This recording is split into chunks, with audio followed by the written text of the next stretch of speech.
Резултат од министерувањето на Филипче е хациендата на Водно, луксузно Ауди Q8 и ограбената државна каса. Во еден мандат како министер, Филипче успеа енормно го зголеми својот имот.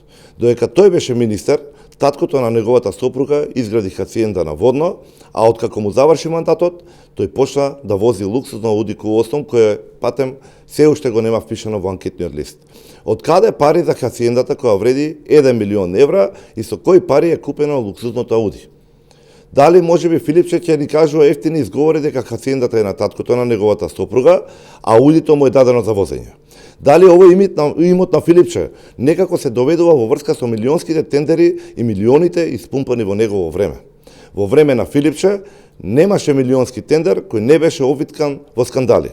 Венко Филипче точно знае во се што бил вмешан. Затоа и отиде за председател на СДС, за да може да се крие зад политичката позиција и да се вади на политички притисок кога ќе биде гонет. Филипче, нема да побегнеш, ниту пак функцијата во СДС ќе те спаси.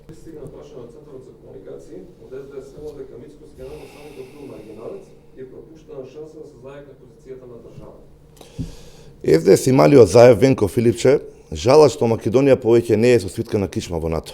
Маргиналци беа СДС со нивните 2 средби и 2 штури соопштенија наспроти осварените повеќе од 20 средби и разговори со државници од НАТО алијансата. Фуриозна и динамична агенда на председателот Мицкоски, поздравена и поддржана од сите. Очигледно е дека СДС и малиот заев имаат сериозен проблем со термините. Патем, за 5 дена, 2 големи важни економски одлуки. Нова инвестиција од 35 милиони евра на компанијата Ваптек и нови повеќе од 100 работни места. Обезбедена специјална економска соработка и 500 милиони евра за поддршка на македонскиот бизнис и инфраструктурниот развој на државата.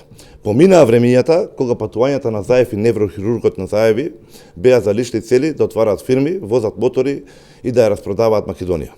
Нека се привикнува СДСМ на тоа што значи одговорна влада и одговорно однесување кон народот и гласачите. Доаѓа време за нивна одговорност. Тогаш ќе сватат дека и 180.000 гласови им се премногу.